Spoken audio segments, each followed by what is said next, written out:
कि जब तक भारत के प्रधानमंत्री के परिवार के लोग, भारत के राष्ट्रपति के परिवार के लोग और भारत के सुप्रीम कोर्ट के चीफ जस्टिस के परिवार के लोग एक जैसे स्कूल में नहीं जाने लग जाएंगे और गरीब परिवार के लोग एक जैसे स्कूल में नहीं जाने लग जाएंगे, तब तक आरक्षण कोई माई का लाल नहीं छीन सकता है। ये अंतिम व्यक्ति तक ये अधिकार जारी रहेगा। हमारा समाज जातियों में बटा हुआ समाज था और सामाजिक आधार पर विषमता थी, आर्थिक विषमता थी, लेकिन उस विषमता को मिटाने का एक प्रयास हुआ आरक्षण। मैं आरक्षण के बारे में भी आपको बता दूं, आरक्षण कब तक जारी रहेगा लोग कहते हैं।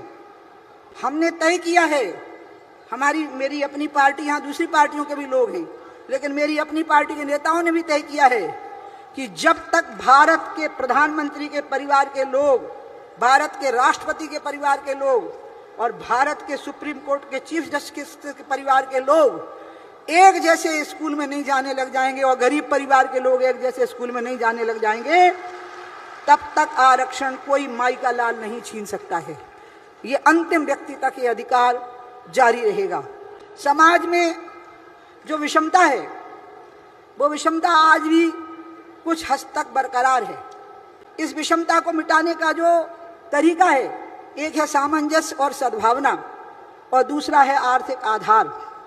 आर्थिक आधार की जो विषमता है, उसमें सारा समाज लिपटा हुआ है और सामाजिक आधार पर, जातिगत आधार पर जो विषमता है, उसमें कुछ जातियां लिपटी हुई हैं।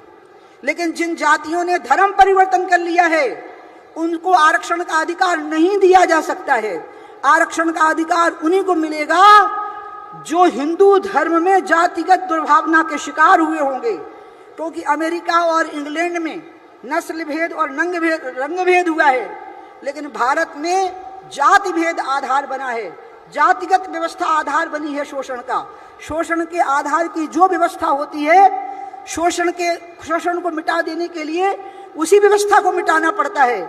इसलिए हमारे यहाँ पर धर्म के आधार पर कभी शोषण नहीं हुआ है। हमने सभी धर्मों का सम्मान किया है, हमने सभी धर्मों का आदर किया है, हमने सभी धर्मों को आदर की दृष्टि से देखा है।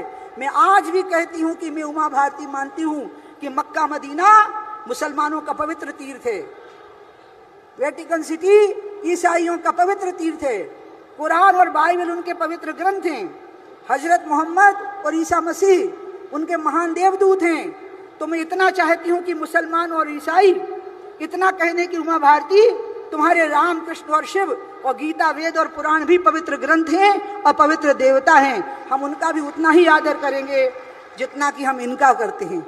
और इसलिए हमने कभी धर्म के आधार पर भेद नहीं किया। तो अगर धर्म के आधार पर भेद नहीं हो सकता, तो धर्म के आधार पर आरक्षण भी नहीं हो सकता।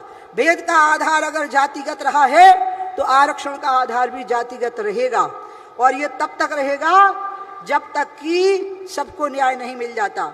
तो समाज में सद्भावना, सामंजस्य